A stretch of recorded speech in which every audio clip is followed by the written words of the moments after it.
Have you ever seen a homemade soldering tool that begins with something as ordinary as a paintbrush? At first it sounds a little strange, maybe even hard to imagine. But that simple paintbrush is actually the starting point of today's project. In this video, I'm going to show you how we can turn that everyday tool into a surprisingly practical little soldering device. Stick around and let's walk through the idea step by step. For the first step, we'll take this paintbrush apart and remove all of its parts. The only piece we're keeping is the handle, and there's a good reason for that. The handle is already sturdy, lightweight, and comfortable to hold, which makes it a surprisingly practical base for our homemade antenna device.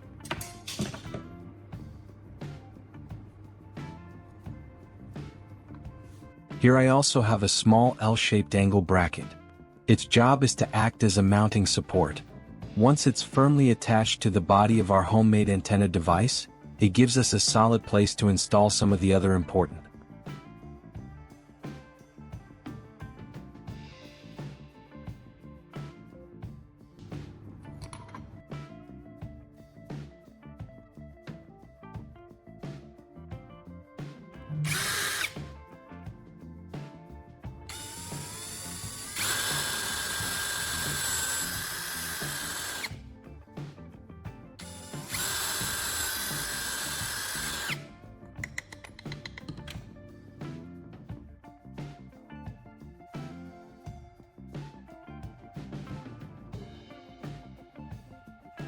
To make the L-shaped bracket both secure and practical to work with, we'll fasten it to the wooden handle using 4 sets of bolts and nuts. These small pieces of hardware might look simple, but they play a very important role in many DIY builds. A bolt and nut set works by tightening 2 parts together, creating a strong and reliable connection that can still be removed or adjusted whenever needed.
Quite by accident this morning, while I was down in the kitchen getting a meal ready for the kids, something interesting caught my eye. The wire skimmer we usually use for cooking suddenly reminded me of the structure of a signal dish. The more I looked at it, the more it made sense. A mesh surface like this can help gather and direct signals toward a central point, which is exactly the basic idea behind a signal dish. So that little kitchen tool sparked an idea. I decided to turn it into a mini signal dish for this homemade antenna device and see how well it can help collect and focus incoming signals.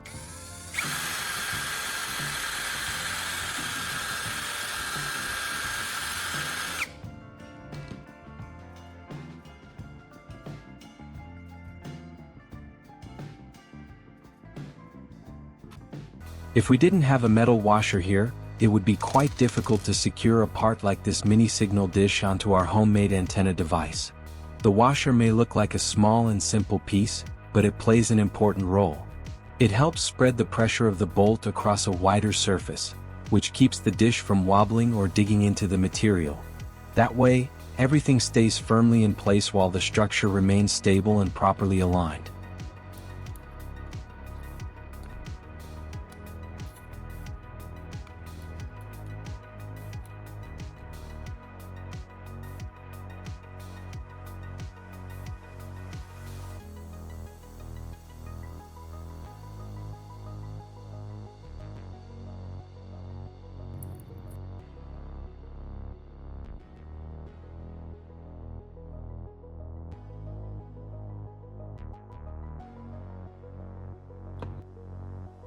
Next, I've prepared a short piece of copper wire pulled from a coaxial cable. Using this type of wire actually makes a lot of sense for a homemade antenna. Copper conducts signals very efficiently, and it's flexible enough to be shaped without breaking. By bending the wire into a small spring-like coil, we can increase the effective length of the antenna element within a compact space.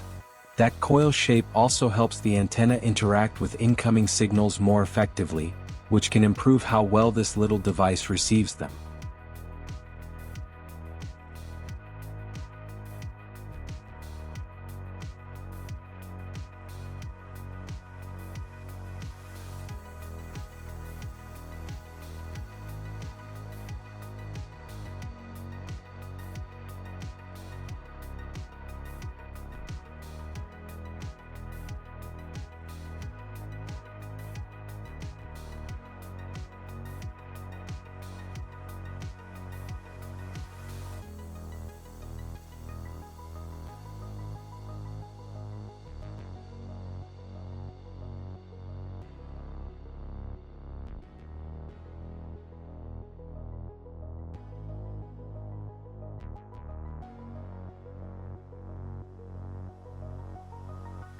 The wire I'm using to connect and link the important parts together is a flexible electrical wire made up of many small copper strands twisted together inside a single insulated line.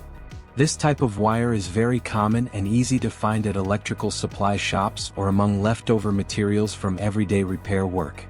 Because the copper strands are braided together, the wire stays flexible and easy to route through the structure while still maintaining a stable and reliable connection between the different components.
For the antenna base, I decided to go with a wooden base. Wood is a practical choice for a build like this because it's sturdy, easy to work with, and simple to drill or mount parts onto. It also doesn't interfere with signals, which makes it a reliable support structure for the antenna and the other components attached to it. To secure the antenna body onto the wooden base, we'll use hot glue. It's a simple and practical solution that helps hold the parts firmly in place without much effort. Another advantage is that hot glue sets fairly quickly, so once the body is positioned correctly on the base, it doesn't take long for the structure to become stable and ready for the next steps.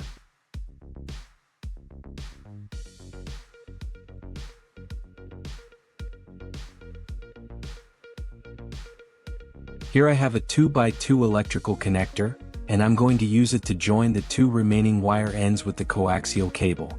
It's a small but very practical piece because it helps keep the connection neat, secure, and easy to manage without having to twist the wires together directly.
I've prepared a short piece of coaxial cable to carry the signal from the antenna device to the TV.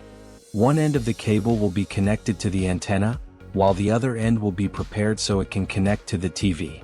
Coaxial cable is commonly used for this kind of job because its structure helps transmit signals with good stability while reducing interference from the surrounding environment.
For the end that connects to the TV, I'll attach an F female connector along with a 90-degree F adapter. This setup makes it much easier to connect the coaxial cable to the TV's antenna port. The right angle adapter is especially helpful when space behind the TV is tight, allowing the cable to bend neatly without putting too much strain on the connector.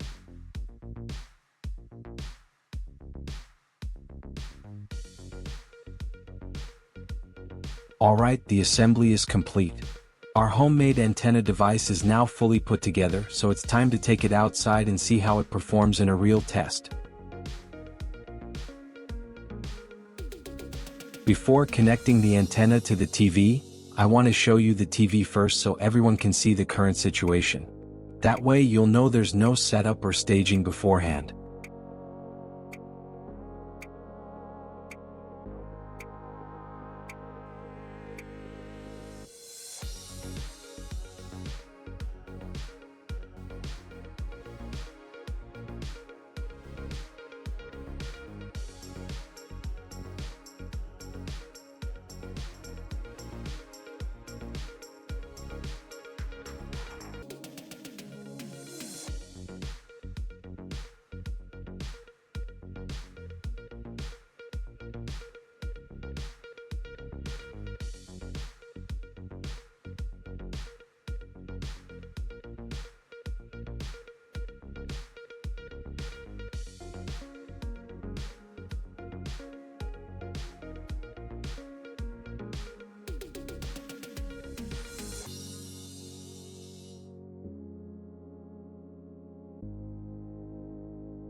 And there we have it.